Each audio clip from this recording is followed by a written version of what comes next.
এখন তো সবে 10টা বাজে। এখন তো সবে 9টা বাজে। তোমরা কে কে ভিডিও ক্লিপস খানা ভালো করে শুনলে বলো তো, ভালো করে। আমি একবার বলছি, রিপিট করছি, প্লিজ শোনো। 10টা 9:30। আরে ইয়ার, কখন মানুষ এই রকম ভাবে মতিভ্রম হয়, দৃষ্টিভ্রম হয়? কখন হয়? যখন পেটে কিছু পড়ে, মাথায় চালনা হয় না, ঠিক তাই না? ক্লিপসগুলো শুনলে, ক্লিপসটা মন দিয়ে শুনলে, আমি তোমাদের সামনে প্রুফ করে দিচ্ছি। হ্যাঁ, এই দাদা বাবু চুল্লু খেয়ে এসছে, 10 টাকার চুল্লু খেয়ে আমাদের সামনে নাটক করছে। হ্যাঁ, ও নোনার চোখখানা দেখবে, লালে লাল, একেবারে লাল। এত মদ খেয়ে দিনের পর দিন আমাদের সামনে ভিডিও শেয়ার করছে, আর তোমরা ভাবছো যে এটা কিছুই না, ও কিছুই খায় না, খুব ভালো মানুষ, সত্যিই ভালো মানুষ। যদি সত্যিই ভালো মানুষ হতো তাহলে কি সে ড্রিঙ্ক করতো? কখনোই করতো? সে আপার লেভেলের ড্রিঙ্ক হোক আর লোয়ার লেভেলের ড্রিঙ্ক হোক, ড্রিঙ্ক বস, ড্রিঙ্ক কি সে করতো? কখনোই করতো না। করতো কি?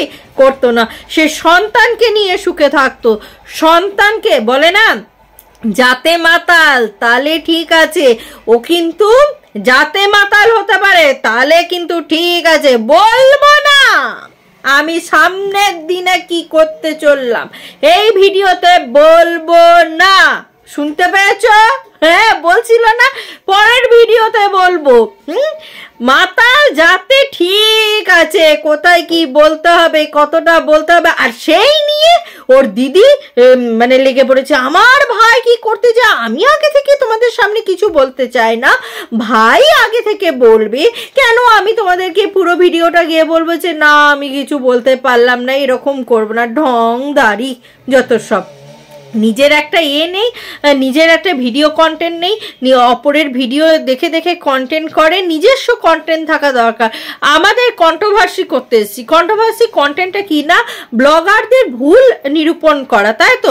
ব্লগারদের যে ভুলগুলো হবে সেই ভুলগুলো আমরা ইন্ডিকেট করব, দেখিয়ে দেবো, তাদেরকে চোখে আঙুল দিয়ে দেখিয়ে দেবো, তাই না? কিন্তু এখানে কি করছে, ব্লগারের আইডিয়া নিয়ে ব্লগ তৈরি করে ফেলছে আমাদের ফোগলা বুড়ি। তো ফোগলা বুড়িকে আজকে একটু সাইডেই রেখে আজকে ভিডিওটা করা হবে, তাই তো? তো এই যে মানে টিনার বর ফন্দীপ, আর কি ফন্দীপ কি কাজ করছে? ফন্দীপের তো এখন উচিত ফুল দমে সন্তানকে দেখাশোনা করা, সন্তানের কেয়ার নেওয়া। সন্তানের কেউ যদি ফুল দমে দেখাশোনা করে, কেয়ার করে, কেউ কি বাজে পথে যেতে পারে? তোমরাই বলো তো। কোনো দিন কোনো মানুষ যেতে পারে? কোনো দিন কিন্তু কোনো মানুষ যেতে পারেই না, কোনোভাবেই যেতে পারে না। কারণ তার কাঁধের মধ্যে কিন্তু বড় দায়িত্ব রয়েছে, সেটা হচ্ছে যে সন্তানকে দেখভাল করার। শোনো, ব্যাপারখানা হয়ে গেছে এটাই যে সে এখন ফোগলা বুড়ির কথাটাও ছাড়তে পারছে না। ফোগলা বুড়ির কথা অনুযায়ী তাকে চলতে হচ্ছে, না চললে সে নিজের জীবনে ভীষণ রকমভাবে জর্জরিত হয়ে যাবে। তো সেইভাবে ফোগলা বুড়ির কথাও শুনতে হচ্ছে। এদিকে মনেরও একটা ব্যাপার থাকে, 5 বছর যার সাথে সংসার করেছে, যতই হোক, যতই বলুক তাকে আমি ফিরিয়ে নিতে চাই না, এগুলো ফিরিয়ে নিতে চায় না, ফেলা থুতু চাটতে চায় না, এই কথাগুলো তো ফোগলা বুড়ির শেখানো, সেগুলোই সে বলছে। নচেত ওর পক্ষে এই সমস্ত কথা বলার কিন্তু ক্ষমতা একদমই ছিল না। ও কিন্তু ফিরিয়ে নিতে চাইতো বা চাইছিল, কিন্তু সেটা ফোগলা বুড়ি হতে দিচ্ছে না। সেখান থেকে মনের একটা ব্যাপার থেকে যাচ্ছে যে আমার মানে তাকে ফিরে না পাওয়ার একটা কষ্ট, দিন দিন তাকে কুড়ে কুড়ে খাচ্ছে, কিন্তু মুখ ফুটে না, তাকে ফিরিয়ে নিলে আমার মান ইজ্জত সব চলে যাবে। সত্যি কি তাই? ভালোবাসার কাছে মাথা নিচু করলে কি সত্যি মান ইজ্জত চলে যায়? তা জানি না ভিউয়ার্স, তোমরা একটু কমেন্ট করে আমাকে জানাবে তো। মানে এই চিন্তা ভাবনাটা অবশ্য ফোগলা বুড়ির, সেটা ইনপুট করা হয়েছে ফন্দীপের মাথায় যে ভালোবাসার কাছে মাথা নিচু করা যাবে না। এরকম একটা ব্যাপার। তো তোমরা সত্যি কথা বলো তো, যদি এই ব্যাপারের মধ্যে যদি ফোগলাবুড়ি না ঢুকতো তাহলে এতদিন কিন্তু টিনা কিন্তু ফন্দীপের কাছে চলে আসতো এবং তাদের মধ্যে যাই ঝামেলা হোক না কেন একটা সুখী ঘর সংসারের আমরা ভিডিও তাদের কাছ থেকে পেতাম। কিন্তু দেখো টিনা এত কিছু ঊর্ধ্বে গিয়েও সমস্ত কিছু ভুলে থাকছে, কষ্টটাকে নিজের বুকের মধ্যে চেপে রেখেও সে কিন্তু আনন্দটাকে খুশিটাকে আমাদের সকলের সামনে কিন্তু প্রেজেন্ট করছে। সেখানে থেকে তো তাকে তো কোনো চুল্লু খেতে হচ্ছে না 10 টাকার, তো 10 টাকার চুল্লুও খেতে হচ্ছে না, ব্র্যান্ডেড কোম্পানির ড্রিঙ্কও করতে হচ্ছে না, কোনো কিছুই করতে হচ্ছে না। তো তার সত্ত্বেও একে কেন করতে হচ্ছে? আমার একটা কথা, তো দুঃখ তো দুজনারই হচ্ছে, দুতরফেরই হচ্ছে। একজন দুঃখ প্রকাশ করছে, একজন দুঃখ প্রকাশ করছে না। যে দুঃখ প্রকাশ করছে সে ড্রিঙ্ক করে আর কি আমাদের সামনে প্রকাশ করছে। এটা কি ধরনের সভ্যতা? এইভাবে তুমি সোশ্যাল মিডিয়ায় আমাদেরকে ইনফ্লুয়েন্স করছো। তুমি প্রত্যেকদিন ভিডিওগুলো একটু ওয়াচ করে দেখবে যে তুমি কি করতে চাইছো। ফন্দীপ, একটু নিজের দিকে নজর দাও, নিজের সন্তানের প্রতি নজর দাও। নিজের সন্তানের প্রতি নজর দিলে অন্ততপক্ষে এই কাজগুলো করতে না যেটা করছো আর কি। দিন দিন মদ খেয়ে এসে এইভাবে রাতের পর রাত এইভাবে কাটানো, সন্তান খেলো কি খেলো না সেগুলো কোনো কিছু ব্যাপার না, সন্তানের মতন থাকলো, তুমি তোমার মতন থাকলে, এটা কি বেলেল্লাবন্যা জীবন করছো? এই জীবনের জন্যই তো ছেলেটাকে সরিয়ে নিতে চাইছে, হোস্টেলে দিতে চাইছে। তুমি ওকে বেলেল্লা তৈরি করে দিচ্ছ, মানুষের মতন মানুষ তৈরি করছো, একটা বাঁদর তৈরি করে দিচ্ছ ওকে। এক ভদ্র সভ্য মানুষ করছো ছেলেটাকে ছোট থেকে কি শিক্ষা দিচ্ছ? কি দেখে বড় হচ্ছে? না বাবা প্রত্যেকদিন মদ খেয়ে বাড়ি ঢুকছে। তাহলে সন্তান কি শিখবে? সন্তানও তো ওইটাই শিখবে যে প্রতিদিন আমাকে মদ খেয়ে বাড়ি ঢুকতে হবে। তাহলে সেখান থেকে টিনা যদি একটা শক্তপোক্ত হাতে যদি ডিসিশন নিয়ে থাকে যে হ্যাঁ সন্তানকে ওর কাছ থেকে দূরে রাখতে হবে, কারণ সন্তানকে মানুষের মতন মানুষ করতে হলে ওকে হোস্টেলে দিতে হবে, তাহলে সেখানে থেকে সে কি ভুল করেছে বলো? তোমরাই বলো ভিউয়ার্স, কি ভুল করেছে?